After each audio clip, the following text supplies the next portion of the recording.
ਸਾਹਿਬ ਸ਼੍ਰੀ ਗੁਰੂ ਗ੍ਰੰਥ ਸਾਹਿਬ ਜੀ ਦੀ ਹਜ਼ੂਰੀ ਵਿੱਚ ਜੁੜ ਬੈਠੀ ਗੁਰੂ ਪਿਆਰੀ ਸਾਧ ਸੰਗਤ ਜੀਓ, ਆਓ ਸਭ ਤੋਂ ਪਹਿਲਾਂ ਗੁਰੂ ਪਾਤਸ਼ਾਹ ਦੀ ਬਖਸ਼ਿਸ਼ ਕੀਤੀ ਹੋਈ ਫਤਿਹ ਦੀ ਸਾਂਝ ਪਾਈਏ ਜੀ ਤੇ ਅੱਜ ਦੀ ਇਸ ਵਿਚਾਰ ਨੂੰ ਸ਼ੁਰੂ ਕਰੀਏ।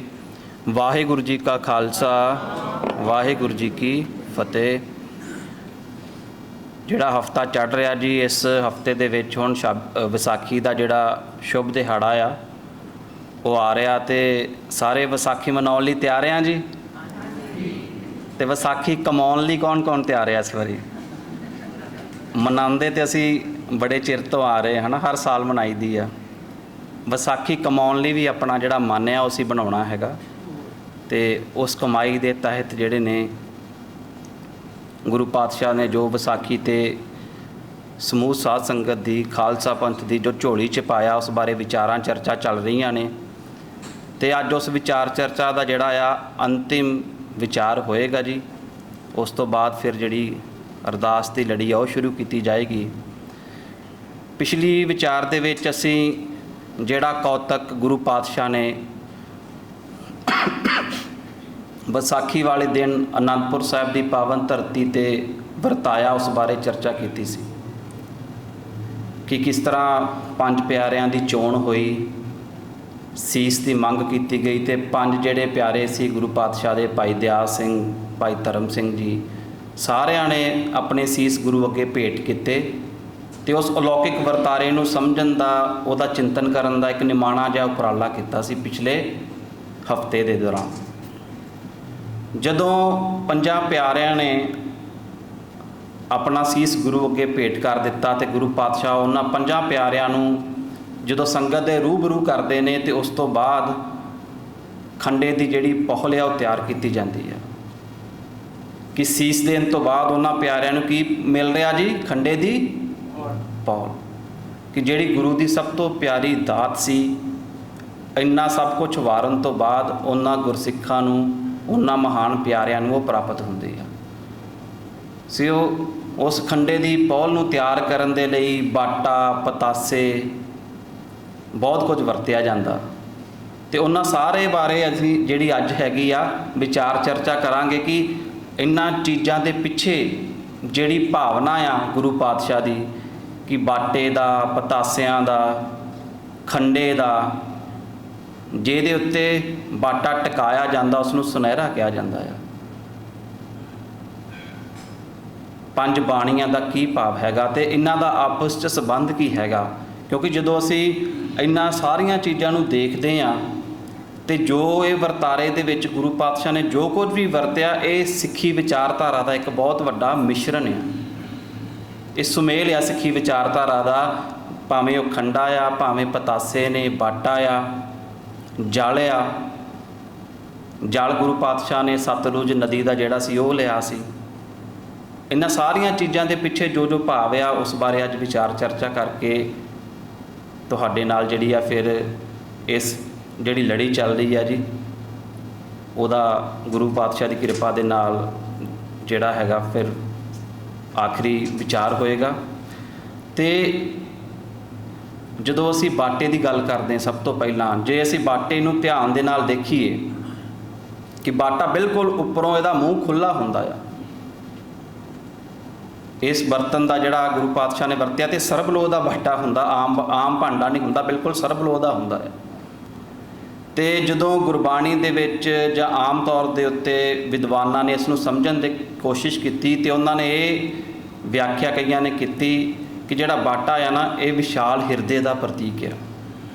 ਉਹ ਹਿਰਦਾ ਜਿਹਦੇ ਅੰਦਰ ਗੁਰਸਿੱਖ ਨੇ ਨਾਮ ਦੀ ਕਮਾਈ ਕਰਨੀ ਹੈਗੀ ਆ, ਜਿਹਦੇ ਵਿੱਚ ਨਾਮ ਰੂਪੀ ਅੰਮ੍ਰਿਤ ਟਿਕਣਾ ਹੈਗਾ ਆ। ਗੁਰਬਾਣੀ ਦਾ ਫਰਮਾਨ ਆ, ਨਾਮ ਸਮਾਵੇ ਜੋ ਭਾਂਡਾ ਹੋਏ, ਊਂਦੇ ਭਾਂਡੇ ਟਿਕੇ ਨਾ ਕੋਏ। ਅਸੀਂ ਆਮ ਕਹਿ ਦਿੰਦੇ ਹਾਂ ਨਾ ਕਿ ਗੁਰੂ ਦੀ ਕਿਰਪਾ, ਗੁਰੂ ਦੀ ਜਿਹੜੀ ਰਹਿਮਤ ਆ ਉਹ ਬਰਸ ਰਹੀ ਆ ਮੀਂਹ ਦੀ ਤਰ੍ਹਾਂ। ਹੁਣ ਜਿਹਦਾ ਭਾਂਡਾ ਜਿੰਨਾ ਵੱਡਾ ਹੋਏਗਾ ਉਹ ਉਹਨਾਂ ਇਸ ਰਹਿਮਤ ਨੂੰ ਇਕੱਠਾ ਕਰ ਸਕਦਾ ਆ। ਆਮ ਗੁਰਸਿੱਖ ਜਿਹੜੇ ਨੇ ਇਹ ਗੱਲ ਕਰਦੇ ਨੇ ਜਦੋਂ ਕਿਤੇ ਬੈਠ ਕੇ ਗੁਰੂ ਦੀਆਂ ਵਿਚਾਰਾਂ ਕਰਨ। ਹੁਣ ਮਤਲਬ ਭਾਂਡਾ ਕੀ ਆ? ਭਾਂਡਾ ਸਾਡਾ ਹਿਰਦਾ ਆ ਕਿ ਗੁਰੂ ਪਾਤਸ਼ਾਹ ਦੀ ਬਖਸ਼ਿਸ਼, ਰਹਿਮਤ ਆ ਹਰ ਪਾਸੇ ਵਰਤ ਰਹੀ ਆ। ਹੁਣ ਜਿੰਨਾ ਸਾਡਾ ਭਾਂਡਾ ਵੱਡਾ ਹੋਏਗਾ ਉਨੀ ਇਹਦੇ ਵਿੱਚ ਅਸੀਂ ਗੁਰੂ ਦੀ ਨਾਮ ਦੀ ਕਮਾਈ ਜਿਹੜੀ ਆ ਉਹ ਰੱਖ ਸਕਦੇ ਹਾਂ। ਤੇ ਬਾਟੇ ਤੋਂ ਬਾਅਦ ਜਿਹੜੀ ਅਗਲੀ ਚੀਜ਼ ਹੈਗੀ ਆ ਉਹ ਜਲ ਆ। ਜਲ ਨੂੰ ਪਵਿੱਤਰਤਾ ਦਾ ਪ੍ਰਤੀਕ ਮੰਨਿਆ ਜਾਂਦਾ ਆ। ਤੇ ਇਸ ਨਾਮ ਰੂਪੀ ਅੰਮ੍ਰਿਤ ਨੂੰ, ਜਲ ਨੂੰ ਸਾਡੇ ਅੰਦਰ ਜਦੋਂ ਜਾਣਾ ਆ, ਇਹ ਪਵਿੱਤਰਤਾ ਦਾ ਪ੍ਰਤੀਕ ਹੈਗਾ। ਇਸ ਦੇ ਪਰਤਾਏ ਭਗਤ ਕਬੀਰ ਸਾਹਿਬ ਦਾ ਵੀ ਫਰਮਾਨ ਹੈ ਜੀ, ਕਬੀਰ ਮਨ ਨਿਰਮਲ ਭਇਆ ਜੈਸੇ ਗੰਗਾ ਨੀਰ। ਹੁਣ ਜਦੋਂ ਪਾਣੀ ਦੀ ਗੱਲ ਕਰਦੇ ਨੇ, ਨੀਰ ਦੀ ਗੱਲ ਕਰਦੇ ਨੇ, ਕਿਉਂਕਿ ਗੰਗਾ ਨੀਰ ਨੂੰ ਜਿਹੜਾ ਭਾਰਤੀ ਮਨ ਆ ਲੋਕਾਂ ਦਾ ਉਸ ਸਮੇਂ ਦਾ, ਉਹ ਬਹੁਤ ਪਵਿੱਤਰ ਮੰਨਦਾ ਸੀ। ਪਰ ਇਹਦੇ ਨਾਲ ਉਹਨਾਂ ਨੇ ਵੀ ਕਿਹਾ ਕਿ ਇਕੱਲਾ ਇਸ ਜਿਹੜੀ ਗੰਗਾ ਨੀਰ ਦੀ ਗੱਲ ਕਰਦੇ ਨੇ ਕਿ ਇਕੱਲਾ ਗੰਗਾ ਨੀਰ ਪੀਣ ਨਾਲ ਮਨ ਪਵਿੱਤਰ ਨਹੀਂ ਹੁੰਦਾ, ਇਹ ਵੀ ਗੱਲ ਨਾਲ ਹੈਗੀ ਆ। ਇਹਨਾਂ ਦੇ ਨਾਲ ਬਾਣੀ ਦਾ ਜਿਹੜਾ ਪ੍ਰਵਾਹ ਵੀ ਚੱਲ ਰਿਹਾ ਆ। ਹੁਣ ਇਸ ਨੂੰ ਪਵਿੱਤਰਤਾ ਦਾ ਪ੍ਰਤੀਕ ਮੰਨਿਆ ਗਿਆ ਆ। ਭਾਈ ਗੁਰਦਾਸ ਜੀ ਵੀ ਜਦੋਂ ਗੁਰਸਿੱਖ ਦੇ ਜੀਵਨ ਦੀ ਗੱਲ ਕਰਦੇ ਆ ਨਾ, ਤੇ ਉਹ ਪਾਣੀ ਦੀ ਉਦਾਹਰਨ ਦਿੰਦੇ ਆ। ਧਰਤੀ ਪੈਰਾਂ ਹੇਠ ਹੈ, ਉਸ ਜਿਹੜਾ ਪੂਰੀ ਪੌੜੀ ਹੈਗੀ ਆ ਉਹਦੇ ਵਿੱਚ ਦੱਸਿਆ, ਤੇ ਧਰਤੀ ਹੇਠ ਵਸੰਦਾ ਪਾਣੀ, ਪਾਣੀ ਜਾਏ ਨਿਵਾਣ ਨੂੰ। ਕਿ ਪਾਣੀ ਦਾ ਜਿਹੜਾ ਸੁਭਾਅ ਹੁੰਦਾ ਠੰਡਾ ਹੁੰਦਾ, ਸ਼ੀਤਲ ਹੁੰਦਾ, ਸ਼ਾਂਤ ਹੁੰਦਾ ਆ। ਇਸ ਤਰ੍ਹਾਂ ਜਦੋਂ ਗੁਰਸਿੱਖ ਨੇ ਇਸ ਅੰਮ੍ਰਿਤ ਦੀ ਦਾਤ ਪ੍ਰਾਪਤ ਕਰਨੀ ਆ, ਉਹਦੇ ਹਿਰਦੇ ਦੇ ਵਿੱਚ ਇਹ ਸਾਰੀ ਪਵਿੱਤਰਤਾ, ਸ਼ਾਂਤੀ ਜਿਹੜੀ ਹੈਗੀ ਆ ਉਹ ਟਿਕਣੀ ਚਾਹੀਦੀ ਹੈ। ਕਈ ਵਾਰੀ ਅਸੀਂ ਇਹ ਵੀ ਦੇਖਦੇ ਹਾਂ ਕਿ ਕਈ ਵੀਰਾਂ ਨੇ ਅੰਮ੍ਰਿਤ ਛਕਣ ਤੋਂ ਬਾਅਦ ਉਹਨਾਂ ਦੇ ਸੁਭਾਅ ਦੇ ਵਿੱਚ ਨਾ, ਕਈਆਂ ਦੇ ਤੇ ਬਹੁਤ ਸ਼ਾਂਤੀ ਆ ਜਾਂਦੀ ਹੈ ਤੇ ਕਈ ਦੂਜੇ ਪਾਸੇ ਵੀ ਚਲੇ ਜਾਂਦੇ ਆ। ਇਸ ਤਰ੍ਹਾਂ ਨਹੀਂ ਹੋਣਾ ਚਾਹੀਦਾ, ਕਿਉਂਕਿ ਜਿਹੜੀਆਂ ਚੀਜ਼ਾਂ ਚੱਲ ਰਹੀਆਂ ਨੇ, ਜੋ ਗੁਰੂ ਪਾਤਸ਼ਾਹ ਨੇ ਇਸ ਦੇ ਵਿੱਚ ਪਾਇਆ, ਉਹਦੇ ਪਿੱਛੇ ਇੱਕ ਬਹੁਤ ਵੱਡਾ ਅਰਥ ਹੈਗਾ, ਉਹਦਾ ਕੋਈ ਮਤਲਬ ਸੀ ਕਿ ਸਾਡੇ ਮਨ ਦੇ ਅੰਦਰ ਪਵਿੱਤਰਤਾ ਹੋਣੀ ਚਾਹੀਦੀ ਹੈ। ਤੇ ਜਲ ਜਿਹੜਾ ਆ ਉਹ ਪਵਿੱਤਰਤਾ ਦਾ ਪ੍ਰਤੀਕ ਆ। ਤੇ ਇਹਦੇ ਨਾਲ ਆ, ਇਹ ਸਾਰੀਆਂ ਚੀਜ਼ਾਂ ਜੇ ਅਸੀਂ ਇਕੱਠੀਆਂ ਕਰ ਲਈਏ, ਜੇ ਬਾਣੀ ਨਾ ਪੜ੍ਹੀਏ ਤੇ ਫਿਰ ਅੰਮ੍ਰਿਤ ਤਿਆਰ ਨਹੀਂ ਹੁੰਦਾ। ਬਾਣੀ ਦਾ ਪ੍ਰਵਾਹ ਨਾਲ ਨਾਲ ਚੱਲਦਾ। ਜਦੋਂ ਅੰਮ੍ਰਿਤ ਤਿਆਰ ਹੁੰਦਾ ਤੇ ਮੌਜੂਦਾ ਸਮੇਂ ਦੇ ਵਿੱਚ ਪੰਜ ਪਿਆਰੇ ਜਿਹੜੇ ਨੇ ਉਹ ਨਾਲ ਨਾਲ ਖੰਡੇ ਦੀ ਪਹੁਲ ਤਿਆਰ ਕਰਦੇ ਨੇ, ਤੇ ਨਾਲ ਨਾਲ ਬਾਣੀਆਂ ਪੜ੍ਹਦੇ ਨੇ, ਤੇ ਨਾਲ ਨਾਲ ਖੰਡੇ ਦੇ ਨਾਲ ਜਿਹੜੇ ਵਿੱਚ ਪਤਾਸੇ ਪਾਏ ਜਾਂਦੇ ਨੇ ਉਹਨਾਂ ਨੂੰ ਜਲ ਦੇ ਵਿੱਚ ਘੋਲਦੇ ਜਾਂਦੇ ਨੇ। ਤੇ ਪਤਾਸਾ ਜਿਹੜਾ ਆ ਇਹ ਮਿੱਠਤ ਦਾ ਪ੍ਰਤੀਕ ਹੈ ਕਿ ਸਾਡੇ ਬੋਲਾਂ ਦੇ ਵਿੱਚ ਮਿਠਾਸ ਹੋਣੀ ਚਾਹੀਦੀ ਆ। ਗੁਰਬਾਣੀ ਦਾ ਫਰਮਾਨ ਆ, ਗੰਢ ਪ੍ਰੀਤੀ ਮਿੱਠੇ ਬੋਲ। ਇਨਸਾਨ ਮਿੱਠੇ ਬੋਲਾਂ ਦੇ ਨਾਲ ਜਿਹੜਾ ਹੈਗਾ ਆਪਣੀ ਗੰਢ ਆ ਜਿਹੜੀ ਉਹ ਸਮਾਜ ਦੇ ਨਾਲ ਆਪਣੇ ਰਿਸ਼ਤੇ ਜਿਹੜੇ ਨੇ ਉਹ ਕਾਇਮ ਕਰਦਾ ਆ। ਮਿੱਠ ਬੋਲੜਾ ਜੀ ਹਰ ਸੱਜਣ ਸੁਆਮੀ, ਮੋਰਾ ਹੋ ਸੰਭਲ ਥੱਕੀ ਜੀ, ਉਹ ਕਦੇ ਨਾ ਬੋਲੇ ਕੌੜਾ। ਕਦੇ ਉਹ ਕੋੜਾ ਨਹੀਂ ਬੋਲਦਾ, ਹੈ ਨਾ। ਗੁਰਬਾਣੀ ਦੇ ਵਿੱਚ ਗੁਰੂ ਪਾਤਸ਼ਾਹ ਇਹ ਬਾਰ-ਬਾਰ ਗੱਲ ਕਰਦੇ ਨੇ ਕਿ ਤੇਰੇ ਸੁਭਾਅ ਦੇ ਅੰਦਰ, ਤੇਰੇ ਮਨ ਦੇ ਅੰਦਰ ਜਦੋਂ ਮਿਠਾਸ ਹੋਏਗੀ, ਤੇਰੇ ਬੋਲਾਂ ਦੇ ਅੰਦਰ ਮਿਠਾਸ ਆਪਣੇ ਆਪ ਆ ਜਾਣੀ ਹੈ। ਪਰ ਇਸ ਦੇ ਨਾਲ ਹੀ ਇੱਕ ਬਾਬਾ ਫਰੀਦ ਨੇ ਬੜੀ ਸੋਹਣੀ ਗੱਲ ਕੀਤੀ ਆ ਕਿ ਦਿਲ ਕਾਤੀ ਗੁੜਵਾਤ ਵਾਲੀ ਗੱਲ ਨਾ ਹੋਏ। ਕਿ ਕਈ ਵਾਰੀ ਬੰਦੇ ਦੇ ਅੰਦਰ ਕਾਤੀ ਹੁੰਦੀ ਕੈਂਚੀ, ਕਿ ਅੰਦਰ ਤੇ ਦਿਲ ਦੇ ਜਿਹੜੇ ਤੇਰੇ ਮਨ ਦੇ ਵਿਚਾਰ ਨੇ ਨਾ ਉਹ ਕੈਂਚੀ ਦੀ ਤਰ੍ਹਾਂ ਕੱਟਣ ਵਾਲੇ ਨੇ, ਤੇ ਤੇਰੇ ਵਾਤ ਜਿਹੜੇ ਵਾਕ ਬੋਲ ਨੇ ਉਹ ਗੁੜ ਦੀ ਤਰ੍ਹਾਂ ਮਿੱਠੇ ਨੇ। ਬਾਹਰੋਂ ਨਿਰਮਲ, ਠੀਕ ਹੈ ਨਾ, ਜਿਹੜੇ ਕੇਵਲ ਤੇ ਕੇਵਲ ਬਾਹਰੋਂ ਨਿਰਮਲ ਹੁੰਦੇ ਆ, ਜੀਓ ਮੈਲੇ ਹੁੰਦੇ ਆ, ਉਹ ਫਿਰ ਗੁਰੂ ਦੇ ਥਾਏ ਪ੍ਰਵਾਨ ਨਹੀਂ ਹੁੰਦੇ। ਇਸ ਤਰ੍ਹਾਂ ਦੀ ਮਿੱਠਤ ਵੀ ਨਹੀਂ ਰੱਖਣੀ। ਮਿੱਠਤ ਨੀਵੀਂ ਨਾਨਕਾ ਗੁਣ ਚੰਗਿਆਈਆਂ ਤਤ, ਜੋ ਮਿੱਠਤ ਜਿਹੜੀ ਗੁਣਾਂ ਦੇ ਨਾਲ, ਚੰਗਿਆਈਆਂ ਦੇ ਨਾਲ ਸਾਡੇ ਅੰਦਰ ਵਸੇ, ਇਸ ਤਰ੍ਹਾਂ ਦੀ ਜਿਹੜੀ ਮਿੱਠਤ ਆ ਉਹ ਰੱਖਣੀ। ਤੇ ਜਦੋਂ ਪਤਾਸੇ ਪਾਏ ਜਾਂਦੇ ਨੇ ਜਲ ਦੇ ਵਿੱਚ, ਇਹ ਮਿੱਠਤਾ ਦਾ ਪ੍ਰਤੀਕ ਨੇ ਜਿਹੜੀ ਸਾਨੂੰ ਬਾਹਰੋਂ ਤੇ ਅੰਦਰੋਂ ਦੋਵੇਂ ਰੂਪਾਂ 'ਚ ਮਿੱਠਾ ਕਰੇ। ਹੁਣ ਇਹ ਜਿਹੜੀ ਵਿਚਾਰਧਾਰਾ ਚੱਲ ਰਹੀ ਆ ਜੀ, ਇੱਥੋਂ ਤੱਕ ਤੇ ਆਮ ਧਰਮਾਂ ਦੇ ਵਿੱਚ ਸਾਰੇ ਇਹਨਾਂ ਚੀਜ਼ਾਂ ਨੂੰ ਸਵੀਕਾਰ ਕਰਦੇ ਨੇ ਕਿ ਬੰਦਾ ਸ਼ਾਂਤ ਵੀ ਹੋਣਾ ਚਾਹੀਦਾ, ਮਿੱਠਾ ਵੀ ਹੋਣਾ ਚਾਹੀਦਾ, ਨਿਮਰ ਵੀ ਹੋਣਾ ਚਾਹੀਦਾ। ਪਰ ਜਦੋਂ ਭਗਤੀ ਤੇ ਸ਼ਕਤੀ ਦੀ ਗੱਲ ਆ ਜਾਂਦੀ ਹੈ ਨਾ, ਉਦੋਂ ਵੱਖ-ਵੱਖ ਧਰਮਾਂ ਦੇ ਵਿੱਚ ਫਿਰ ਇਸ ਵਿਚਾਰਧਾਰਾ ਨੂੰ ਲੈ ਕੇ ਬੜੇ ਪ੍ਰਸ਼ਨ ਪੁੱਛੇ ਜਾਂਦੇ ਨੇ। ਥੋੜ੍ਹੇ ਦਿਨ ਪਹਿਲਾਂ ਹੀ ਸਿੱਖ ਸੈਂਟਰ ਦੇ ਵਿੱਚ ਇੱਕ ਨੌਨ ਸਿੱਖ ਦਾ ਵਿਜ਼ਿਟ ਆਇਆ ਸੀ, ਤੇ ਉਹ ਕੁਐਸਚਨ ਕਰ ਰਹੇ ਸੀ ਕਿ ਭਗਤੀ ਤੇ ਸ਼ਕਤੀ ਕਦੀ ਇਕੱਠੀ ਨਹੀਂ ਹੋ ਸਕਦੀ, ਇਹਨੂੰ ਤੁਸੀਂ ਇਕੱਠੀ ਕਿਉਂ ਮੰਨਦੇ ਹੈਗੇ ਹੋ? ਇਸ ਤਰ੍ਹਾਂ ਦੇ ਸਵਾਲ ਚੱਲਦੇ ਨੇ। ਹੁਣ ਜਦੋਂ ਇਨਸਾਨ ਸਵਾਲ ਕਰ ਰਿਹਾ ਤੇ ਸਾਨੂੰ ਸਮਝਣ ਦੀ ਲੋੜ ਆ ਕਿ ਉਸ ਇਨਸਾਨ ਦਾ ਜਿਹੜਾ ਸਵਾਲ ਆ ਰਿਹਾ ਉਹ ਕਿਸ ਮਨ ਦੇ ਵਿੱਚੋਂ ਆ ਰਿਹਾ। ਕਿਉਂਕਿ ਜਿਹੜਾ ਖੰਡਾ ਹੈਗਾ ਆ, ਖੰਡਾ ਮੀਰੀ ਤੇ ਪੀਰੀ ਦੀ ਤਲਵਾਰ ਨੂੰ ਜਦੋਂ ਇਕੱਠਾ ਕਰ ਦਿੰਦੇ ਆ, ਦੋ ਸ਼ਕਤੀਆਂ ਨੂੰ ਇਕੱਠਾ ਕਰ ਦਿੰਦੇ ਆ, ਤੇ ਦੋਨਾਂ ਦਾ ਜਿਹੜਾ ਸਰੂਪ ਆ ਉਹ ਖੰਡੇ ਦੀ ਤਰ੍ਹਾਂ ਹੋ ਜਾਂਦਾ। ਇਹਨੂੰ ਦੋ ਧਾਰਾ ਖੜਗ ਕਹਿੰਦੇ ਨੇ, ਕਿਰਪਾਨ ਕਹਿੰਦੇ ਨੇ, ਜਿਹਦੇ ਦੋਵੇਂ ਪਾਸੇ ਧਾਰ ਲੱਗੀ ਹੋਏ। ਤੇ ਖੰਡੇ ਦਾ ਅਰਥ ਹੁੰਦਾ ਜਿਹੜਾ ਚੀਜ਼ ਨੂੰ ਖੰਡ ਖੰਡ ਕਰ ਦੇ। ਸਾਡੇ ਅੰਦਰ ਦੀ ਹਉਮੈ ਵਿਕਾਰਾਂ ਨੂੰ ਜਦੋਂ ਖੰਡ ਖੰਡ ਕਰ ਦੇਣਾ, ਖਤਮ ਕਰ ਦੇਣਾ। ਜਦੋਂ ਖੰਡਾ ਚੱਲਦਾ ਬਾਣੀਆਂ ਦੇ ਨਾਲ, ਇਹ ਸਾਰੀ ਜਿਹੜੀ ਤਾਕਤ ਆ ਸਾਡੇ ਅੰਦਰ ਛੁਪੇ ਵਿਕਾਰਾਂ ਨੂੰ, ਬੁਰੀਆਂ ਚੀਜ਼ਾਂ ਨੂੰ ਖਤਮ ਕਰਦੀ ਆ। ਹੁਣ ਜਦੋਂ ਖੰਡੇ ਦੀ ਗੱਲ ਹੁੰਦੀ ਆ, ਭਗਤੀ ਤੇ ਸ਼ਕਤੀ ਦਾ ਸੁਮੇਲ ਹੁੰਦਾ ਆ, ਇਹ ਕੋਈ ਏਡੀ ਸੌਖੀ ਜਿਹੀ ਗੱਲ ਨਹੀਂ ਹੈਗੀ। ਕਿਉਂਕਿ ਅੱਜ ਅਸੀਂ 21ਵੀਂ ਸਦੀ ਵਿੱਚ ਬੈਠ ਕੇ ਸਾਡੇ ਪਰਿਵਾਰਾਂ ਦੇ ਵਿੱਚ ਸਾਨੂੰ ਇਹ ਸਾਰਾ ਕੁਝ ਬੜਾ ਇੱਕ ਸਧਾਰਨ ਜਿਹਾ ਲੱਗਦਾ ਕਿ ਸਿੱਖੀ ਦੇ ਵਿੱਚ ਭਗਤੀ ਤੇ ਸ਼ਕਤੀ ਦੀ ਗੱਲ ਕੀਤੀ ਆ। ਪਰ ਜਿਸ ਸਮੇਂ ਗੁਰੂ ਨਾਨਕ ਪਾਤਸ਼ਾਹ ਇਸ ਧਰਤੀ ਦੇ ਉੱਤੇ ਜਗਤ ਜਲੰਦੇ ਨੂੰ ਰੱਖ ਰਹੇ ਹੁੰਦੇ ਨੇ, ਉਦੋਂ ਇਹਨਾਂ ਚੀਜ਼ਾਂ ਦੀ ਗੱਲ ਕਰਨੀ ਕੋਈ ਸੁਖਾਲੀ ਨਹੀਂ ਸੀ ਹੈਗੀ। ਉਹਦਾ ਕਾਰਨ ਕੀ ਸੀ? ਕਿਉਂਕਿ ਜਿਸ ਸਮੇਂ ਗੁਰੂ ਪਾਤਸ਼ਾਹ ਇਸ ਧਰਤੀ ਤੇ ਆਉਂਦੇ ਨੇ, ਉਸ ਵੇਲੇ ਯੋਗ ਮਤ ਦਾ ਬਹੁਤ ਸਾਰਾ ਪ੍ਰਭਾਵ ਹੈਗਾ, ਜਿਹੜਾ ਭਾਰਤੀ ਉਪ ਮਹਾਂਦੀਪ ਹੈਗਾ ਉਸ ਦੇ ਉੱਤੇ। ਈਵਨ ਕਿ ਉਹ ਜੋਗੀ ਜਿਹੜੇ ਨੇ ਗੁਰੂ ਨਾਨਕ ਪਾਤਸ਼ਾਹ ਨੂੰ ਇਹ ਵੀ ਸਵਾਲ ਕਰਦੇ ਨੇ ਕਿ ਤੁਸੀਂ ਤੇ ਗ੍ਰਸਤ ਧਾਰਨ ਕੀਤਾ ਹੋਇਆ, ਤੇ ਜਿਹੜਾ ਗ੍ਰਸਤੀ ਇਨਸਾਨ ਆ ਉਹ ਕਦੇ ਵੀ ਧਰਮ ਦੇ ਰਸਤੇ ਤੇ ਨਹੀਂ ਚੱਲ ਸਕਦਾ। ਦੁੱਧ ਵਿੱਚ ਕਿਉਂ ਕਾਂਜੀ ਪਾਈ? ਗੁਰੂ ਪਾਤਸ਼ਾਹ ਨੂੰ ਸਵਾਲ ਕਰਦੇ ਨੇ ਕਿ ਤੁਹਾਡਾ ਜੀਵਨ ਤੇ ਦੁੱਧ ਦੀ ਤਰ੍ਹਾਂ ਪਵਿੱਤਰ ਸੀ, ਤੁਸੀਂ ਕਾਂਜੀ ਪਾਤੀ, ਭਾਵ ਖੱਟਾ ਪਾਤਾ ਇਹਦੇ ਵਿੱਚ, ਇਹ ਦੁੱਧ ਫੁੱਟ ਗਿਆ, ਤੁਸੀਂ ਗ੍ਰਸਤ ਧਾਰਨ ਕੀਤਾ ਹੋਇਆ, ਇਹਦੇ ਕਰਕੇ ਤੁਸੀਂ ਪਰਮਾਤਮਾ ਦੇ ਰਸਤੇ ਤੇ ਨਹੀਂ ਚੱਲ ਸਕਦੇ। ਤੇ ਉਸ ਸਮੇਂ ਮੀਰੀ ਪੀਰੀ ਦੀ ਗੱਲ ਕਰਨੀ, ਗ੍ਰਸਤ ਨੂੰ ਤੇ ਮੰਨਣਾ ਹੀ ਮੰਨਣਾ ਕਿ ਇਨਸਾਨ ਜਿਹੜਾ ਆ ਉਹਦੇ ਅੰਦਰ ਮੀਰੀ ਤੇ ਪੀਰੀ ਦਾ ਸੁਮੇਲ ਵੀ ਹੋਣਾ ਚਾਹੀਦਾ ਆ। ਤੇ ਦੂਸਰੇ ਪਾਸੇ ਇੱਕ ਵਿਚਾਰਧਾਰਾ ਚੱਲ ਰਹੀ ਆ ਜਿਹਦੇ ਵਿੱਚ ਨੌਨ ਵਾਇਲੈਂਸ ਨੂੰ ਜਿਹੜਾ ਹੈਗਾ ਬਹੁਤ ਉੱਤਮ ਮੰਨਿਆ ਜਾਂਦਾ ਆ, ਕਿ ਅਹਿੰਸਾ ਜਿਹੜਾ ਆ ਉਹ ਪਰਮ ਧਰਮ ਹੈਗਾ ਆ। ਹੁਣ ਇਹ ਥਿਊਰੀ ਬਹੁਤ ਵਧੀਆ ਹੈਗੀ, ਇਹ ਕੋਈ ਕਨਸੈਪਟ ਮਾੜਾ ਨਹੀਂ ਹੈਗਾ ਕਿ ਕਿਸੇ ਨਾਲ ਲੜਨਾ ਨਹੀਂ, ਝਗੜਾ ਨਹੀਂ ਕਰਨਾ, ਬਿਲਕੁਲ ਸ਼ਾਂਤ ਰਹਿਣਾ ਆ। ਪਰ ਰੱਬ ਨਾ ਕਰੇ ਕੋਈ ਧਿਰ ਇਸ ਤਰ੍ਹਾਂ ਦੀ ਪੈਦਾ ਹੋ ਜੇ, ਕੋਈ ਤਾਕਤ ਇਸ ਤਰ੍ਹਾਂ ਦੀ ਪੈਦਾ ਹੋ ਜੇ ਜਿਹੜੀ ਇਨਸਾਨ ਨੂੰ ਖਤਮ ਕਰਨ ਤੇ ਆ ਜੇ, ਤੇ ਫਿਰ ਉਸ ਦੇ ਅੱਗੇ ਖੜਨਾ ਬਹੁਤ ਜ਼ਰੂਰੀ ਹੁੰਦਾ। ਭਾਰਤੀ ਇਤਿਹਾਸ ਦੇ ਵਿੱਚ ਇਹਦੀਆਂ ਬਹੁਤ ਉਦਾਹਰਨਾਂ ਮਿਲ ਜਾਂਦੀਆਂ ਕਿ ਜਦੋਂ ਅਰਬ ਦੇ ਹਮਲਾਵਰਾਂ ਨੇ ਹਮਲੇ ਕੀਤੇ ਹਿੰਦੁਸਤਾਨ ਦੀ ਧਰਤੀ ਦੇ ਉੱਤੇ, ਤੇ ਉੱਥੋਂ ਦੇ ਜਿਹੜੇ ਬਸ਼ਿੰਦੇ ਸੀ, ਲੋਕ ਸੀ, ਜਿਨ੍ਹਾਂ ਦੇ ਉੱਤੇ ਆਪਣੇ ਧਰਮਾਂ ਦਾ ਪ੍ਰਭਾਵ ਸੀ, ਉਹਨਾਂ ਨੇ ਮਰਨਾ ਤੇ ਖੁਸ਼ੀ ਪ੍ਰਵਾਨ ਕਰ ਲਿਆ, ਪਰ ਕਿਸੇ ਨੇ ਲੜਨਾ ਪ੍ਰਵਾਨ ਨਹੀਂ ਕੀਤਾ। ਕਿਉਂਕਿ ਉਹਨਾਂ ਕੋਲ ਧਰਮ ਯੁੱਧ ਦੀ ਵਿਚਾਰਧਾਰਾ ਨਹੀਂ ਹੈਗੀ, ਉਹਨਾਂ ਕੋਲ ਮੀਰੀ ਪੀਰੀ ਦਾ ਸੁਮੇਲ ਨਹੀਂ ਹੈਗਾ, ਉਹਨਾਂ ਕੋਲ ਸਿਰਫ ਕੀ ਆ? ਪੀਰੀ ਆ, ਕਿ ਸਪਿਰਚੁਅਲਿਟੀ ਆ।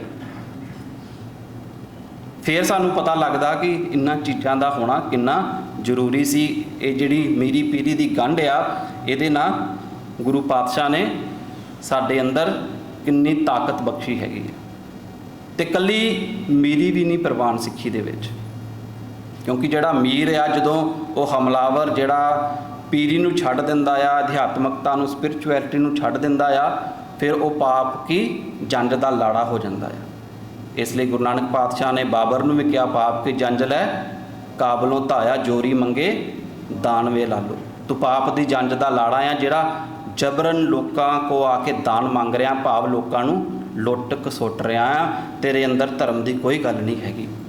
ਤੇ ਉਹਨਾਂ ਸ਼ਬਦਾਂ ਦੇ ਵਿੱਚ ਗੁਰੂ ਪਾਤਸ਼ਾਹ ਨੇ ਪ੍ਰਮਾਣ ਵੀ ਦਿੱਤਾ ਹੈਗਾ, ਜੇ ਸਕਤਾ ਸਕਤੇ ਕੋ ਮਾਰੇ ਤਾਂ ਮਨ ਰੋਸ ਨਾ ਹੋਈ, ਕਿ ਜੇ ਇੱਕ ਤਾਕਤਵਰ ਦੂਸਰੇ ਤਾਕਤਵਰ ਨਾਲ ਲੜੇ ਤੇ ਫਿਰ ਕੋਈ ਦੁੱਖ ਵਾਲੀ ਗੱਲ ਨਹੀਂ ਹੁੰਦੀ। ਦੋਵੇਂ ਧਿਰਾਂ ਬਰਾਬਰ ਨੇ। ਜੇ ਇੱਕ ਧਿਰ ਮਾੜੀ ਹੋਏ ਤੇ ਦੂਸਰਾ ਜ਼ੁਲਮ ਕਰੀ ਜਾਏ, ਇਹ ਪ੍ਰਵਾਨ ਨਹੀਂ ਸੀ ਗੁਰੂ ਨਾਨਕ ਪਾਤਸ਼ਾਹ ਨੂੰ। ਵਿਚਾਰਧਾਰਾ ਦੀ ਗੱਲ ਚੱਲ ਰਹੀ ਹੈ ਹਜੇ। ਮੀਰੀ ਪੀਰੀ ਦੀ ਵਿਚਾਰਧਾਰਾ ਜਿਹੜੀ ਹੈਗੀ ਉਹ ਗੁਰੂ ਨਾਨਕ ਪਾਤਸ਼ਾਹ ਦੀ ਸਿੱਖਿਆ ਦੇ ਵਿੱਚ ਹੈ। ਗੁਰਬਾਣੀ ਦਾ ਫਰਮਾਨ ਆ, ਮਹਾ ਯੁੱਧ ਜੋਧ ਬਹੁ ਕੀਨੇ ਵਿੱਚ ਹਉਮੈ ਪਚੇ ਪਚਾਏ ਜੀਓ, ਕਿ ਜਦੋਂ ਬੰਦਾ ਇਕੱਲਾ ਬਾਹਰੀ ਤੌਰ ਦੇ ਉੱਤੇ ਯੋਧਾ ਬਣਦਾ ਆ, ਉਹਦੇ ਅੰਦਰ ਹਉਮੈ ਦਾ ਆਉਣਾ ਬੜਾ ਸੁਭਾਵਿਕ ਹੁੰਦਾ। ਤੇ ਕਈ ਵਾਰੀ ਉਹ ਡੋਲ ਵੀ ਜਾਂਦਾ ਜਦੋਂ ਇਸ ਤਰ੍ਹਾਂ ਦੀ ਮੁਸੀਬਤ ਦੇ ਵਿੱਚ ਫਸ ਜੇ ਨਾ, ਜਿੱਥੇ ਉਸ ਨੂੰ ਲੱਗੇ ਕਿ ਮੇਰੀ ਜਾਨ ਨੂੰ ਖਤਰਾ ਆ, ਫਿਰ ਉਹ ਭੱਜ ਵੀ ਜਾਂਦਾ ਜੰਗ ਦੇ ਮੈਦਾਨ ਦੇ ਵਿੱਚੋਂ। ਭਾਈ ਡੱਲਾ ਜੀ ਦੀ ਸਾਖੀ ਆਉਂਦੀ ਆ ਜੀ ਗੁਰੂ ਗੋਬਿੰਦ ਸਿੰਘ ਪਾਤਸ਼ਾਹ ਦੇ ਸਮੇਂ ਦੀ, ਕਿ ਭਾਈ ਡੱਲਾ ਚੌਧਰੀ ਆ, ਜਿੱਥੇ ਅੱਜ ਸਿੱਖਾਂ ਦਾ ਤਖਤ ਆ, ਸਾਬੋ ਕੀ ਤਲਵੰਡੀ ਉਸ ਪਾਸੇ ਦਾ, ਦਮਦਮਾ ਸਾਹਿਬ ਦਾ। ਤੇ ਗੁਰੂ ਪਾਤਸ਼ਾਹ ਦਾ ਜਦੋਂ ਪਰਿਵਾਰ ਵਿਛੋੜਾ ਹੋ ਜਾਂਦਾ, ਅਨੰਦਪੁਰ ਸਾਹਿਬ ਚਲਿਆ ਜਾਂਦਾ, ਤੇ ਬੜੀਆਂ ਫੋੜਾਂ ਮਾਰਦਾ ਉਸ ਸਮੇਂ ਕਿ ਜੇ ਤੁਸੀਂ ਮੈਨੂੰ ਯਾਦ ਕੀਤਾ ਹੁੰਦਾ, ਮੇਰੇ ਕੋਲ ਬੜੇ ਬਹਾਦਰ ਯੋਧੇ ਨੇ, ਉਹ ਮੈਂ ਲੈ ਕੇ ਆਉਣਾ ਸੀ ਤੇ ਅੱਜ ਜਿਹੜੀ ਹਾਲਾਤ ਆ ਹਾਲਤ ਆ ਉਹ ਬਿਲਕੁਲ ਭਿੰਨ ਹੋਣੀ ਸੀ। ਗੁਰੂ ਪਾਤਸ਼ਾਹ ਹੱਸਦੇ ਨੇ ਕਿ ਸਮਾਂ ਆ ਲੈਂਦੇ ਫਿਰ ਦੱਸਾਂਗੇ। ਤੇ ਇੱਕ ਗੁਰਸਿੱਖ ਜਦੋਂ ਬੰਦੂਕ ਲੈ ਕੇ ਆਉਂਦਾ ਤੇ ਗੁਰੂ ਉਹ ਕਹਿੰਦਾ ਜੀ ਇਹਦਾ ਨਿਸ਼ਾਨਾ ਬਹੁਤ ਦੂਰ ਤੱਕ ਜਾਂਦਾ, ਤੇ ਗੁਰੂ ਪਾਤਸ਼ਾਹ ਕਹਿੰਦੇ ਅੱਜ ਅਸੀਂ ਨੂੰ ਪਰਖਣਾ ਆ। ਤੇ ਭਾਈ ਡੱਲਾ ਜੀ ਆਓ ਸਾਹਮਣੇ ਖਲੋਵੋ, ਤੁਹਾਡੇ ਤੇ ਗੋਲੀ ਚਲਾ ਕੇ ਦੇਖਣੀ ਆ, ਜਾਂ ਆਪਣੇ ਸਿਪਾਹੀ ਲੈ ਕੇ ਆਓ। ਨਾ ਭਾਈ ਡੱਲਾ ਆਉਂਦਾ ਤੇ ਨਾ ਭਾਈ ਕੋਈ ਡੱਲੇ ਦੇ, ਜਿਨ੍ਹਾਂ ਦੀ ਉਹ ਬਹੁਤ ਕਹਿੰਦਾ ਸੀ ਨਾ ਬੜੇ ਬੜੇ ਯੋਧੇ ਹੈਗੇ ਮੇਰੇ ਕੋਲ, ਕਿਉਂਕਿ ਉਹਨਾਂ ਦੇ ਅੰਦਰ ਨਾਮ ਦੀ ਤਾਕਤ ਨਹੀਂ ਸੀ ਹੈਗੀ। ਇਹ ਭਗਤੀ ਤੇ ਸ਼ਕਤੀ ਦਾ ਸੁਮੇਲ ਹੈਗਾ। ਇੱਕ ਪਾਸੇ ਜਿਹੜੀ ਹੈਗੀ ਆ ਕੱਲੀ ਮੀਰੀ ਵੀ ਗੁਰੂ ਨੂੰ ਨਹੀਂ ਸੀ ਪ੍ਰਵਾਨ, ਇਸ ਲਈ ਗੁਰੂ ਪਾਤਸ਼ਾਹ ਨੇ ਮੀਰੀ ਤੇ ਪੀਰੀ ਦਾ ਸੁਮੇਲ ਜਿਹੜਾ ਆ ਉਹ ਸਾਨੂੰ ਦਿੱਤਾ। ਜਪਜੀ ਸਾਹਿਬ ਦਾ ਅਸੀਂ ਪਾਠ ਕਰਦੇ ਹਾਂ ਜੀ ਰੋਜ਼, ਤੇ ਜਦੋਂ ਖੰਡਾਂ ਤੱਕ ਪਹੁੰਚਦੇ ਹਾਂ, 5 ਖੰਡ ਦੀ ਗੱਲ ਕਰਦੇ, ਕਰਮ ਖੰਡ ਦੇ ਵਿੱਚ ਜਾ ਕੇ ਗੁਰੂ ਪਾਤਸ਼ਾਹ ਕਰਮ ਖੰਡ ਕੀ ਬਾਣੀ ਜੋਰ ਤਿੱਥੇ ਹੋਰ ਨਾ ਤਿੱਥੇ ਜੋਧ ਮਹਾਬਲ ਸੂਰ ਤਿੰਨ ਮੈਂ ਰਾਮ ਰਿਹਾ ਭਰਪੂਰ। ਆ ਸ਼ਬਦਾਂ ਵੱਲ ਦੇਖੀਏ, ਤਿੱਥੇ ਜੋਧ ਮਹਾਬਲ ਸੂਰ, ਕਿ ਜਿਹੜੀ ਅਧਿਆਤਮਕ ਅਵਸਥਾ ਦੇ ਵਿੱਚ ਕਰਮਖੰਡ ਦੀ ਅਵਸਥਾ ਦੇ ਵਿੱਚ ਜਿਹੜੇ ਗੁਰਸਿੱਖ ਪਹੁੰਚਦੇ ਨੇ, ਗੁਰੂ ਪਾਤਸ਼ਾਹ ਨੇ ਇੱਥੇ ਸੰਤ ਬ੍ਰਹਮ ਗਿਆਨੀ ਜਾਂ ਗੁਰਮੁਖ ਸ਼ਬਦ ਨਹੀਂ ਵਰਤੇ। ਕਿਹੜੇ ਸ਼ਬਦ ਵਰਤ ਰਹੇ ਨੇ? ਉਹ ਯੋਧੇ ਨੇ, ਉਹ ਮਹਾਬਲੀ ਨੇ, ਉਹ ਸੂਰਮੇ ਨੇ। ਕਿਉਂਕਿ ਗੁਰਬਾਣੀ ਦੇ ਵਿੱਚ ਜਿਹੜੀ ਜੰਗ ਆ, ਸਭ ਤੋਂ ਪਹਿਲਾਂ ਸਾਨੂੰ ਆਪਣੇ ਅੰਦਰ ਦੇ ਜਿਹੜੇ ਵਿਕਾਰ ਨੇ ਉਹਨਾਂ ਨਾਲ ਲੜਨੀ ਪੈਣੀ ਹੈ। ਤੇ ਸਿੱਖੀ ਦੇ ਵਿੱਚ ਜਿੰਨੇ ਵੀ ਸ਼ਹੀਦ ਹੁੰਦੇ ਨੇ ਉਹ ਆਮ ਮਨੁੱਖ ਨਹੀਂ ਸੀ ਹੈਗੇ, ਉਹ ਭਗਤੀ ਤੇ ਸ਼ਕਤੀ ਦਾ ਸੁਮੇਲ ਸੀ। ਇਸ ਕਰਕੇ ਸ਼ਹਾਦਤਾਂ ਦੇ ਜਾਮ ਪੀਣੇ, ਬੰਦ ਕਟਾਉਣੇ ਕੋਈ ਛੋਟੀ ਜਿਹੀ ਗੱਲ ਨਹੀਂ ਹੁੰਦੀ। ਸਾਨੂੰ ਮਾੜੀ ਜਿਹੀ ਸੂਈ ਲੱਗ ਜੇ ਤੇ ਅਸੀਂ ਦਰਦ ਨਾਲ ਚੀਕਾਂ ਮਾਰਨੀਆਂ ਸ਼ੁਰੂ ਕਰ ਦਿੰਦੇ ਹਾਂ। ਉਹਨਾਂ ਦੇ ਬੰਦ ਕੱਟੇ ਜਾਂਦੇ, ਕਿਉਂਕਿ ਭਗਤੀ ਤੇ ਸ਼ਕਤੀ ਦਾ ਸੁਮੇਲ ਉਹਨਾਂ ਅੰਦਰ ਚੱਲ ਰਿਹਾ ਆ।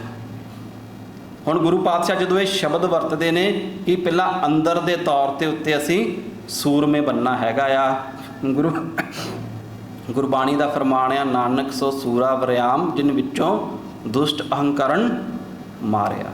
ਉਹ ਸੂਰਮਾ ਬਹਾਦਰ ਹੁੰਦਾ ਜਿਹੜਾ ਸਭ ਤੋਂ ਪਹਿਲਾਂ ਆਪਣੇ ਅਹੰਕਾਰ ਨੂੰ, ਹਉਮੈ ਨੂੰ, ਆਪਣੇ ਵਿਕਾਰਾਂ ਨੂੰ ਮਾਰ ਲੈਂਦਾ ਹੈਗਾ। ਹੁਣ ਇਹ ਸਾਰੀ ਵਿਚਾਰਧਾਰਾ ਦੇ ਤੌਰ ਤੇ ਗੱਲ ਚੱਲ ਰਹੀ ਆ। ਮੀਰੀ ਪੀਰੀ ਦਾ ਜਿਹੜਾ ਸਿਧਾਂਤ ਸੀ ਗੁਰੂ ਨਾਨਕ ਪਾਤਸ਼ਾਹ ਨੇ ਆਪਣੀਆਂ ਸਿੱਖਿਆਵਾਂ ਦੇ ਵਿੱਚ ਦੇ ਦਿੱਤਾ। ਤੇ ਜਦੋਂ ਪਹਿਲੀ ਵਾਰ ਇਹ ਮੀਰੀ ਪੀਰੀ ਦਾ ਸਿਧਾਂਤ ਜਿਹੜਾ ਲਾਗੂ ਹੋਇਆ, ਭਗਤੀ ਸ਼ਕਤੀ ਦਾ, ਖੰਡੇ ਦੀ ਪੌਲ ਦਾ ਜਿਹੜਾ ਸੁਮੇਲ ਆ ਗੁਰੂ ਹਰਗੋਬਿੰਦ ਪਾਤਸ਼ਾਹ ਦੇ ਵੇਲੇ, ਤੇ ਉਦੋਂ ਬਹੁਤ ਸਾਰੇ ਜਿਹੜੇ ਸਿੱਖ ਸੀ ਨਾ, ਉਹਨਾਂ ਦੇ ਮਨਾਂ ਦੇ ਵਿੱਚ ਦੁਬਿਧਾ ਆ ਜਾਂਦੀ ਆ ਕਿ ਜਿਹੜੇ ਪਹਿਲੇ ਗੁਰੂ ਸਾਹਿਬਾਨ ਸੀ ਉਹ ਤੇ ਸ਼ਾਂਤੀ ਦੇ ਪੁੰਜ ਸੀ। ਗੁਰੂ ਹਰਗੋਬਿੰਦ ਪਾਤਸ਼ਾਹ ਇੱਕ ਨਵੀਂ ਰੀਤ ਤੋਰ ਰਹੇ ਨੇ। ਪਹਿਲੇ ਗੁਰੂ ਸਾਹਿਬਾਨ ਤੇ ਨਾਮ ਬੰਦਗੀ ਕਰਦੇ ਸੀ, ਇਸ ਗੁਰੂ ਨੇ ਸ਼ਿਕਾਰ ਖੇਡਣਾ ਸ਼ੁਰੂ ਕਰਤਾ, ਢਾਡੀ ਵਾਰਾਂ ਦਾ ਗਾਇਨ ਸ਼ੁਰੂ ਕਰਤਾ। ਉਹਨਾਂ ਦੇ ਮਨ ਦੇ ਵਿੱਚ ਇੱਕ ਬਹੁਤ ਵੱਡਾ ਸ਼ੰਕਾ ਚੱਲ ਰਿਹਾ, ਜਿਹੜੇ ਉਸ ਸਮੇਂ ਗੁਰੂ ਪਾਤਸ਼ਾਹ ਦੇ ਸਮਕਾਲੀਨ ਸਿੱਖ ਬੈਠੇ ਹੋਏ ਨੇ, ਕਿ ਉਹਨਾਂ ਨੂੰ ਮੇਰੀ ਪੀਰੀ ਸਿਧਾਂਤ ਦਾ ਜਦੋਂ ਪ੍ਰੈਕਟਿਸ ਹੁੰਦੀ ਆ, ਜਦੋਂ ਅਮਲੀ ਰੂਪ ਹੁੰਦਾ, ਉਹਨਾਂ ਨੂੰ ਸਮਝ ਨਹੀਂ ਆਉਂਦਾ। ਭਾਈ ਗੁਰਦਾਸ ਜੀ ਨੇ ਇਸ ਪ੍ਰਥਾਏ ਇੱਕ ਪੂਰੀ ਪੌੜੀ ਲਿਖੀ ਹੈਗੀ ਹੈ ਜੀ। ਉਸ ਪੌੜੀ ਦੀ ਇਹ ਜਿਹੜੀ ਇੱਕ ਤੁਕ ਆ ਤੁਹਾਡੇ ਨਾਲ ਸਾਂਝੀ ਕਰ ਰਹੇ ਹਾਂ, ਮੰਜੀ ਬਹਿ ਸੰਤੋਖ ਦਾ ਕੁੱਤੇ ਰੱਖ ਸ਼ਿਕਾਰ ਖਿਲਾਇਆ। ਇਹਦੇ ਸਾਰੇ ਵਿੱਚ ਗੁਰਸਿੱਖਾਂ ਦੀ ਜਿਹੜੀ ਉਸ ਸਮੇਂ ਦੇ ਦੁਬਿਧਾ ਦੇ ਵਿੱਚ ਫਸੇ ਹੋਏ ਨੇ, ਉਹਨਾਂ ਦੀ ਮਨੋਬਿਰਤੀ ਦੱਸੀ ਆ ਕਿ ਪਹਿਲੇ ਗੁਰੂ ਸਾਹਿਬਾਨ ਤੇ ਮੰਜੀ ਤੇ ਬੈਠ ਕੇ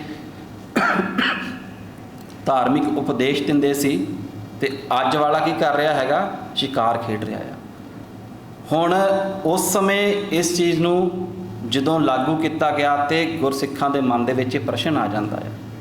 ਅੱਜ ਸਾਨੂੰ ਸਾਰਾ ਕੁਝ ਬੜਾ ਸਿੰਪਲ ਜਿਹਾ ਲੱਗਦਾ ਆ, ਪਰ ਅੰਤ ਦੇ ਵਿੱਚ ਕਨਕਲੂਡ ਕਰਦੇ ਨੇ ਭਾਈ ਗੁਰਦਾਸ ਜੀ ਕਿ ਜਿਨ੍ਹਾਂ ਦੇ ਅੰਦਰ ਸੱਚ ਵਰਤਦਾ ਹੁੰਦਾ ਨਾ, ਜਿਨ੍ਹਾਂ ਨੂੰ ਗੁਰੂ ਤੇ ਭਰੋਸਾ ਆ, ਡੋਲਦੇ ਨਹੀਂ, ਉਹ ਸੱਚ ਜਗ ਜ਼ਾਹਰ ਹੋਣਾ ਸੀ। ਸਿੱਖ ਦਾ ਰਿਸ਼ਤਾ ਗੁਰੂ ਦੇ ਨਾਲ ਭਵਰੇ ਦੇ ਸਮਾਨ ਹੁੰਦਾ। ਉਹ ਕਦੀ ਵੀ ਫੁੱਲ ਜਿਵੇਂ ਭਵਰੇ ਤੋਂ ਬਿਨਾਂ ਨਹੀਂ ਰਹਿ ਸਕਦਾ, ਭਵਰਾ ਫੁੱਲ ਤੋਂ ਬਿਨਾਂ ਨਹੀਂ ਰਹਿ ਸਕਦਾ, ਇਸੇ ਤਰ੍ਹਾਂ ਸਿੱਖ ਗੁਰੂ ਤੋਂ ਬਿਨਾਂ ਨਹੀਂ ਰਹਿ ਸਕਦਾ।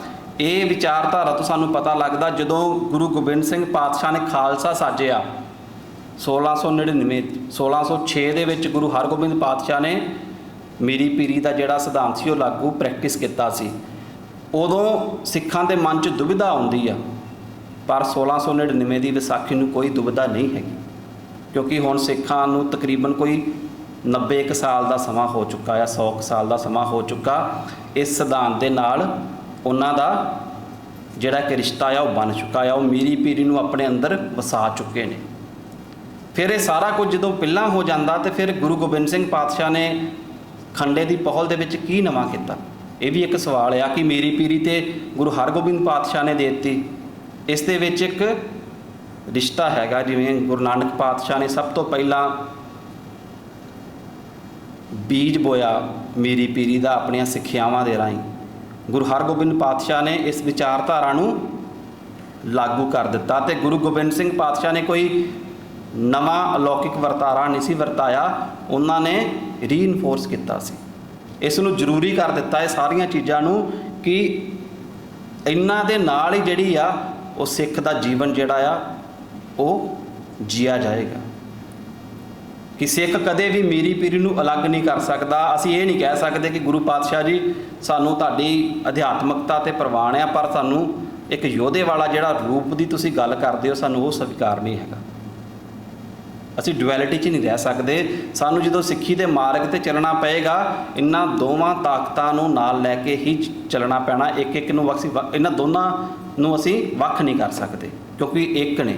ਇਸ ਕਰਕੇ ਜਦੋਂ ਗੁਰੂ ਪਾਤਸ਼ਾਹ ਇਹ ਸਾਰਾ ਕੁਝ ਮਿਲਾਉਂਦੇ ਨੇ, ਇਹ ਸਿੱਖੀ ਵਿਚਾਰਧਾਰਾ ਦਾ ਇੱਕ ਮਿਸ਼ਰਨ ਆ, ਸੁਮੇਲ ਆ ਸਾਰਾ ਕੁਝ।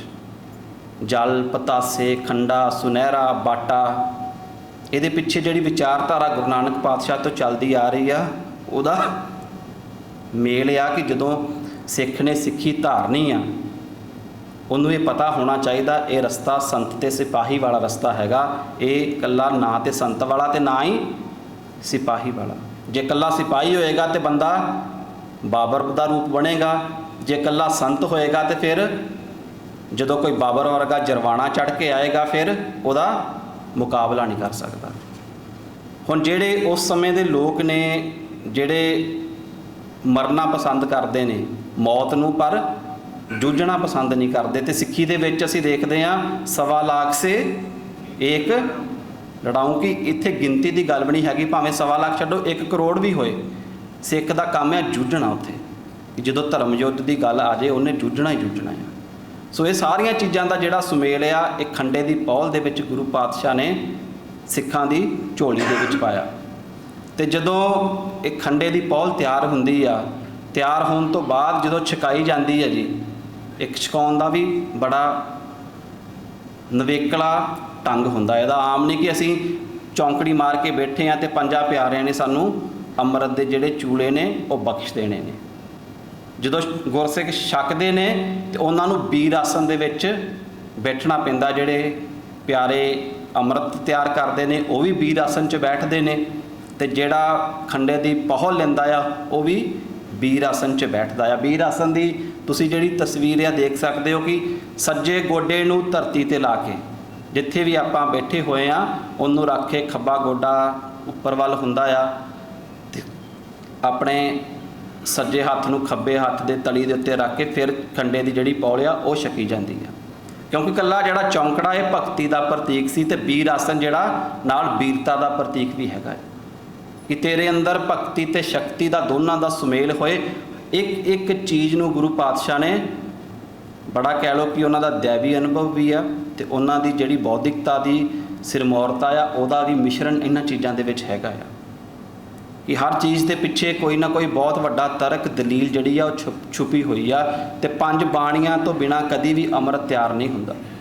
ਅਸੀਂ ਪਤਾਸੇ ਲੈ ਆਈਏ, ਖੰਡਾ ਬਾਟਾ ਵੀ ਲੈ ਆਈਏ, ਸਾਰਾ ਕੁਝ ਰੱਖ ਲਈਏ, ਪਰ ਬਾਣੀਆਂ ਦਾ ਜਿਹੜਾ ਸਿਮਰਨ ਆ ਜਿੰਨਾ ਚਿਰ ਤੱਕ ਬਾਣੀ ਨਹੀਂ ਜਾਊਗੀ। ਅੱਜ ਨਾ ਇੱਕ ਸਵਾਲ ਬੜਾ ਸਿੱਖਾਂ ਦੇ ਮਨ ਦੇ ਵਿੱਚ ਆ ਜਾਂਦਾ ਕਿ ਜਦੋਂ ਅੰਮ੍ਰਿਤ ਸਰੋਵਰ ਦੇ ਵਿੱਚ ਉਹ ਅੰਮ੍ਰਿਤ ਬਣਦਾ ਨੇ ਕਿ ਨਹੀਂ ਬਣਦਾ।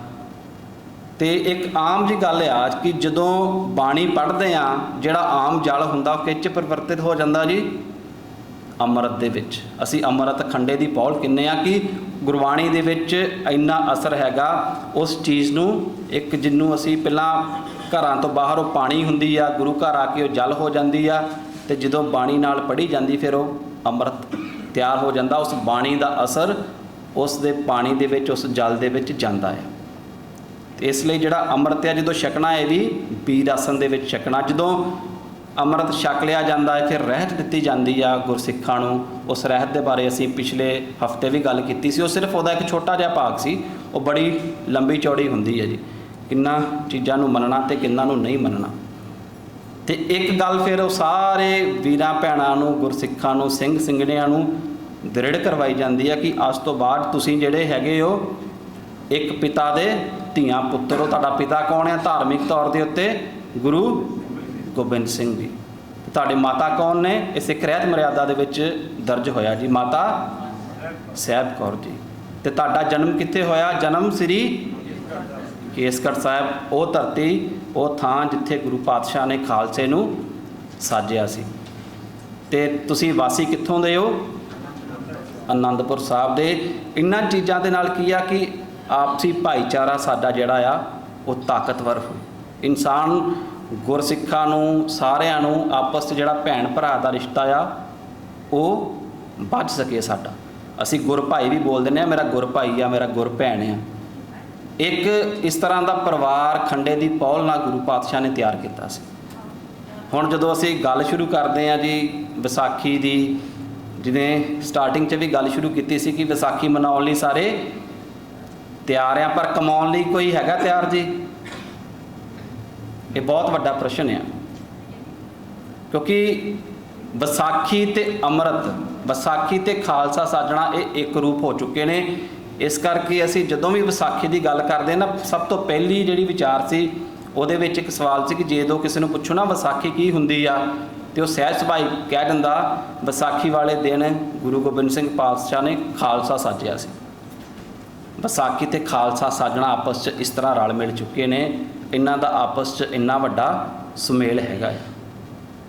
तो इंटरनेट के उत्ते भी जदों विसाखी असीं सर्च करांगे तो नाल दी नाल ही गुरु गोबिंद सिंह पातशाह की विसाखी की गल आउण लग पैंदी है। 1699 की विसाखी इन्नी महान हैगी आ। ते महान क्यों आ? क्योंकि खालसे नूं अमृत की दात जिहड़ी आ वो बख्शिश हैगी, बख्शी आ गुरु पातशाह ने। हुण जिहड़ी आखिर ते बेनती करनी हैगी आ कि साडे मन दे विच जदों असीं प्रश्नां दी गल कीती सी ना कि कई वीर सज्जण भैणां इस तरह की गल करते हैं ना, मेरा मन बड़ा पवित्र आ, मैनूं कोई अमृत की लोड़ नहीं हैगी। इस तरह के सवाल आउंदे ने मन दे विच। इहदा मतलब की आ हजे गुरु ते भरोसा बझा नहीं, मन हजे अमृत छकण नूं तैयार नहीं हैगा। तो ये बड़ी एक कई बड़े वीर भैणां ना बड़े संसीयर ते ईमानदार भी हुंदे ने अपने विचारां प्रति। उन्हां नूं पता हुंदा कि अमृत छकना गुरु दे नाल एक बड़ी वड्डी कमिटमेंट आ, एक छोटी जी गल नहीं हैगी। तो वो ये समझते हैं कि मैं हजे तैयार नहीं हैगा, मेरे अंदर हजे उन्नी ताकत नहीं हैगी कि मैं इस रस्ते ते चल सकां। बिल्कुल गल ठीक है कि जदों असीं गुरबाणी च पढ़ते हैं ना, तो गुरबाणी विच गुरु पातशाह कदे भी सैल्फ कॉन्फिडेंस जिहड़ा असीं शब्द वरतते हैं कि अपने आप ते भरोसा रखो, ये शब्द नहीं वरतते। भरोसा किहदे ते रखना? हमेशा गुरु पातशाह, गुरु भरोसा। क्योंकि गुरु साडा अभोलिया परमात्मा, अभोलिया असीं भुल्लण अंदर आ, भुल्लण अंदर सब को, अभुल गुरु करतार। ये स्वीकार करना चाहिए सानू कि जे साडे मन च विचार आ रहा कि मैं कमज़ोर हाँ पर मेरा गुरु तो कमज़ोर नहीं ना हैगा। वो तो जेड़े डोलते ने उन्हों की बाँह फड़दा आ, डोलन ते राखो प्रभु नानक देकर हथ।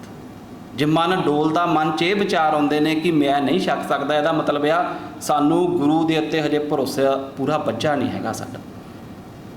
ठीक है, साडे मन की बिरती कमज़ोर आ, एक बड़ी वड्डी कमिटमेंट हैगी आ, पर इस कमिटमेंट नूं पूरा कराउण वाला गुरु जिहड़ा आ वो सर्व कला समर्थ है, वो अधूरा नहीं हैगा, वो पूरा गुरु आ। हुण घट्टो घट आपां ये अरदास ते शुरू करिए कि गुरु पातशाह मेरे अंदर इस तरह की ताकत वरता कि एक दिन मैं तेरे दिते हुए खंडे की पहुल छक सकां। कि इस तरह के सवाल ही सारी उम्र करते रहना, मेरा अंदर साफ आ, उन्हां वाल देखो जिहड़े अमर छक के माड़े काम करते हैं। जे इस तरह के सवाल चलते हैं, यदा मतलब साडा मन सानू धोखे च रख रहा जी। मन हजे गुरु नाल जुड़िया नहीं है, मन का सुभाव है, क्योंकि गुरबाणी के अकॉर्डिंग ये मन उड्डण पंखेरू बन काया, ये बड़िया दिशावां वाल भजदा आ। इन्हां सारियां चीज़ां नूं असीं ध्यान विच रखीए ते गुरु अगे बेनती करिए कि सच्चा पातशाह सानू भी आनंदपुर साहब की धरती दे जिहड़े आ वो ਵਾਸੀ ਬਣਾ, ਇਹ ਰਹਿਮਤ ਹੋਏ। ਹੁਣ ਅਗਲੇ ਹਫਤੇ ਮੰਗਲਵਾਰ ਸਾਹਿਬ ਜੀ ਵਿਸਾਖੀ ਦਾ ਪਾਵਨ ਦਿਹਾੜਾ ਮਨਾਉਣ ਦੇ ਲਈ ਸਿੰਘ ਸਭਾ ਗੁਰਦੁਆਰਾ ਸਾਹਿਬ ਵਿਖੇ ਅਖੰਡ ਪਾਠ ਸਾਹਿਬ ਸ਼ੁਰੂ ਹੋਏਗਾ। ਵੀਰਵਾਰ ਨੂੰ ਭੋਗ ਪਾਏ ਜਾਣਗੇ ਤੇ ਅਗਲੇ ਐਤਵਾਰ ਤੋਂ ਜਿਹੜੀ ਸਾਡੀ ਅਰਦਾਸ ਦੀ ਲੜੀ ਹੈਗੀ ਆ ਉਹ ਸ਼ੁਰੂ ਹੋਏਗੀ। ਅੱਜ ਦੀਆਂ ਵਿਚਾਰਾਂ ਕਰਦਿਆਂ ਬੇਅੰਤ ਪ੍ਰਕਾਰ ਦੀਆਂ ਭੁੱਲਾਂ ਚੁੱਕਾਂ ਹੋ ਗਈਆਂ ਜੀ। ਗੁਰੂ ਪਾਤਸ਼ਾਹ ਸਾਧ ਸੰਗਤ ਬਖਸ਼ਣਯੋਗ ਆ, ਬਖਸ਼ ਲੈਣਾ। ਦਿਓ ਸੀਸ ਬੁਲਾਓ ਫਤਿਹ। ਵਾਹਿਗੁਰੂ ਜੀ ਕਾ ਖਾਲਸਾ, ਵਾਹਿਗੁਰੂ ਜੀ ਕੀ ਫਤਿਹ।